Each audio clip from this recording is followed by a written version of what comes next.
Dans l'éclat flamboyant des mers tumultueuses de l'histoire de Sabo, l'empereur des flammes se déploie comme une épopée ardente où le pouvoir d'un fruit du démon éveillé transcende tout ce que l'on croyait possible. Bienvenue à tous vous qui plongez à nouveau dans l'univers des pirates de l'équipage de Red, où la suprématie du Haki des rois ne connaissait aucune limite. On murmure que Sabo a eu la chance d'échapper à la mort face à Imu, le roi du monde, malgré une blessure mortelle au torse. Mais ce que beaucoup ignorent, c'est que sa force brute lui a permis de tenir tête non seulement à Imu, mais aussi aux 5 doyens dans une confrontation où la survie semblait impossible. Observons comment ces 5 doyens, dans leur quête impitoyable, éliminent leurs ennemis et nous comprendrons si Sabo doit sa survie à la chance ou à une puissance véritable. Blessé, il s'est rétabli rapidement, son torse transpercé, cicatrisant à une vitesse surprenante.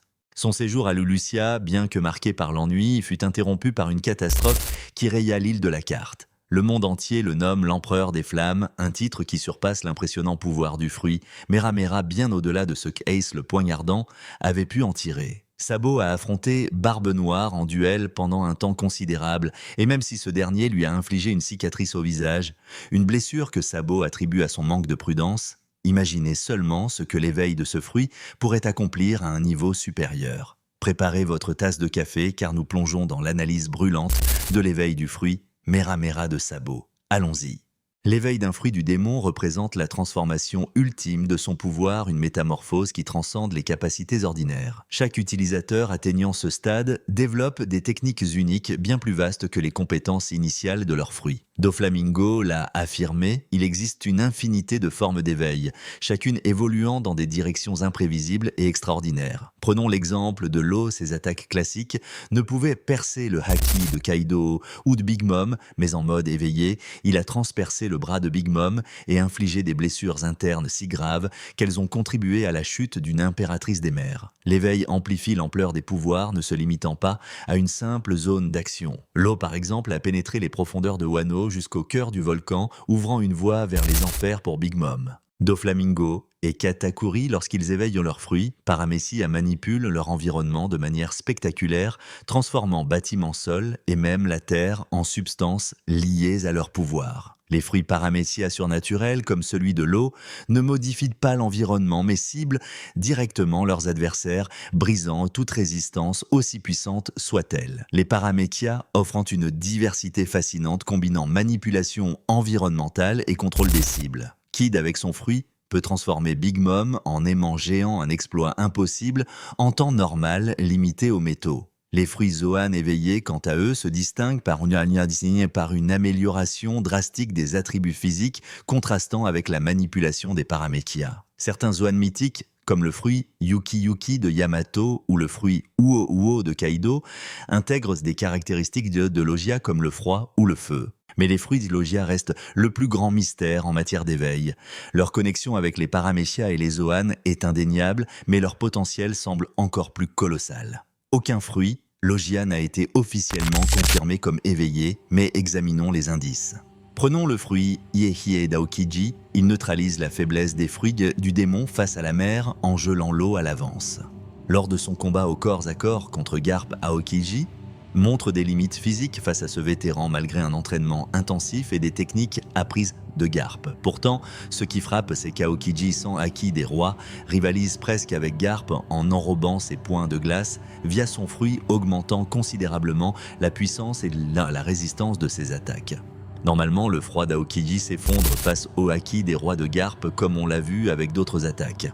Pourtant, le cas d'Akainu est encore plus révélateur. Lors de la guerre au sommet, perçait le corps de Barbe Blanche, un titan doté d'un haki et d'une endurance exceptionnelle et était un défi colossal. Pourtant, Akainu, avec son poing en lave, renforcé par le fruit, Magu Magu a infligé des blessures dévastatrices traversant le torse de Barbe Blanche. Akainu et Aokiji incarnent le summum des fruits Logia. Et s'il s'agit d'éveil, ils en sont les pionniers. Les Logia éveillés semblent offrir une résilience quasi invincible face aux attaques physiques classiques, surpassant même certains Hakid, sauf face au haki des rois. Magellan, par exemple, a utilisé son haki pour frapper Akainu, mais ce dernier a résisté grâce à un pouvoir mystérieux, peut-être lié à l'éveil permettant à son corps de se dissocier et de se reformer comme les Logia le font naturellement. Kaido tranché en deux parapouces et reconstitué sans effort, renforçant l'idée que l'éveil des logias pourrait conférer une quasi-immortalité similaire à celle des saints chevaliers. Cependant, Garp révèle que seul le haki des rois peut contrer cette résilience. Barbe Blanche combinant vibration et haki des rois a gravement blessé Aokiji, prouvant que ce niveau de haki est crucial. Un détail souvent négligé, Barbe Blanche a d'abord testé les amiraux avec des attaques standards sans utiliser pleinement son haki des rois jusqu'à ce que la mort d'Ace le pousse à libérer toute sa puissance, blessant gravement Akainu. Cela clarifie un malentendu. Barbe Blanche, bien que malade, n'avait pas perdu son haki des rois. Sa capacité à infliger des dégâts à Akainu montre que l'éveil des logias, bien que redoutable, n'est pas invincible face à un haki supérieur. L'éveil des logias semble offrir 5 caractéristiques majeures. Premièrement, une quasi-immortalité, sauf face au haki des rois, bien que le haki armement puisse causer des dégâts. Deuxièmement, une concentration du pouvoir similaire au haki armement, augmentant la durabilité ou la létalité des attaques comparables au haki des rois. Troisièmement, une manipulation permanente de l'environnement contrairement aux effets temporaires des paramécias. Quatrièmement, une amélioration spectaculaire des attributs physiques avec une récupération rapide et une endurance exceptionnelle. Enfin, la capacité de se transformer en une créature mythique dépendant de la nature du fruit et de l'imagination de l'utilisateur. Prenons l'exemple d'Akainu et Aokiji. Leur duel légendaire à Punk Hazard, qui a duré 10 jours et nuits, a transformé l'île en un lieu divisé entre glace et volcan, un changement climatique permanent bien plus impressionnant que les effets temporaires de Doflamingo ou Katakuri. Ce combat, le plus long de l'histoire de One Piece, visait à déterminer le nouvel amiral en chef. Aokiji en sortit gravement blessé, perdant une jambe et arborant de multiples brûlures, tandis qu'Akainu, bien que marqué, conserva son intégrité physique. Ce duel ne fut pas une simple joute, mais une bataille acharnée mobilisant toute leur puissance soutenue par une endurance surhumaine.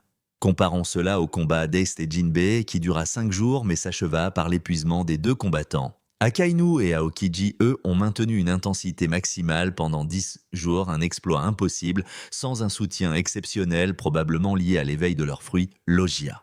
Cet éveil confère une endurance et une récupération hors normes. Après avoir été projeté dans un gouffre par Barbe Blanche, Akainu s'est relevé en un temps record pour balayer le champ de bataille à Marineford. S'il avait été à pleine puissance, il aurait immédiatement repris le combat contre Barbe Blanche, mais il lui a fallu un bref moment pour récupérer des blessures infligées par un empereur. Cette résilience, combinée à leur capacité à manipuler l'environnement de manière permanente, suggère que l'éveil des logias transcende les limites humaines.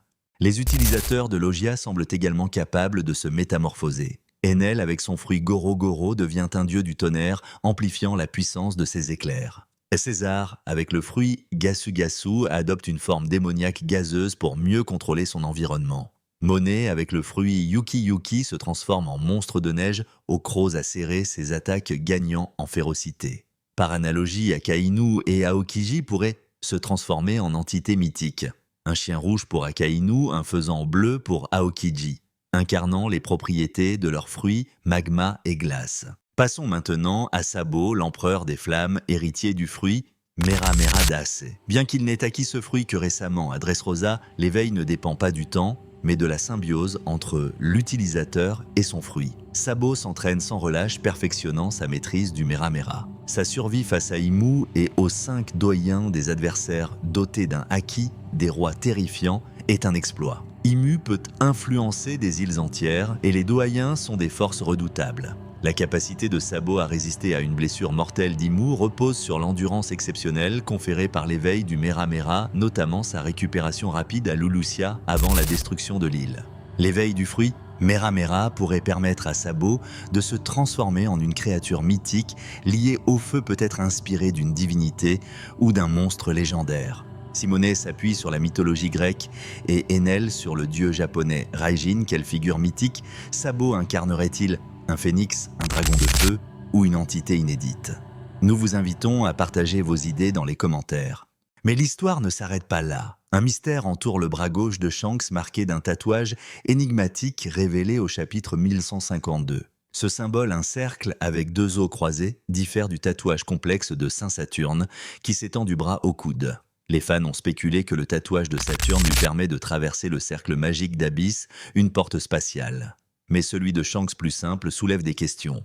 Shanks, autrefois résine de la Terre Sainte-Marie-Joa, connaît les rouages du gouvernement mondial et des Saints Chevaliers. Son tatouage identique à celui des Chevaliers suggère un lien passé avec cette organisation d'élite. Le tatouage de Shanks vu au chapitre 1152 est minimaliste, un cercle avec deux os perpendiculaires. Celui de Saint Killenham porté sur son uniforme est orné de cornes stylisées indiquant un rang supérieur. Le chef des Saints Chevaliers, Figarland Garling, arbore probablement un symbole encore plus élaboré, reflétant sa position suprême. Cette hiérarchie rappelle celle des pirates de Kaido, les All-Stars, sélectionnent les Tobiropo et un défi remporté permet de gravir les échelons. Dans la marine, l'amiral en chef désigne les amiraux comme Sengoku choisissant Aokiji, bien que le gouvernement ait préféré Akainu, déclenchant leur duel légendaire. Les Saints Chevaliers recrutent des combattants d'exception comme Loki, prouvant que l'appartenance ne se limite pas aux dragons célestes. Chaque membre reçoit un tatouage initial comme celui de Shanks qui s'enrichit avec les exploits accomplis.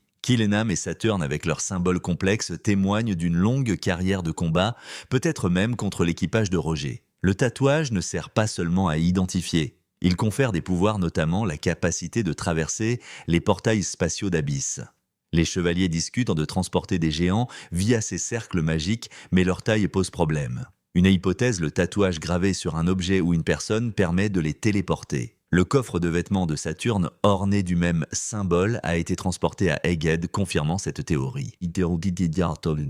Les Saints Chevaliers semblent également dotés d'une quasi-immortalité se régénérant après des blessures graves. Shanks, avec son tatouage de Baran, aurait pu rejoindre les Chevaliers à un niveau subalterne. Sa capacité à traverser Abyss sans être téléporté contre son gré suggère que son acquis des rois d'une puissance inégalée neutralise ce pouvoir comme il l'a fait 13 ans auparavant en volant le fruit Gomu Gomu. Lors de sa rencontre avec Luffy à East Blue, 11 ans plus tôt, Shanks sacrifie son bras gauche porteur du tatouage à un monstre marin. Ce geste, loin d'être une erreur, était volontaire. Dans le chapitre 434, Shanks confie à Barbe Blanche qu'il a parié ce bras sur la nouvelle génération. Son acquis des rois qu'il peut activer ou désactiver à volonté n'a pas été utilisé pour protéger son bras, prouvant que sa perte était un choix. Cette immortalité des chevaliers soulève une question, Shanks aurait-il pu régénérer son bras? Saturne, après avoir perdu un bras, n'a montré aucun signe de faiblesse. Si Shanks bénéficiait de cette immortalité, il a peut-être renoncé à une partie de sa longévité ou de son pouvoir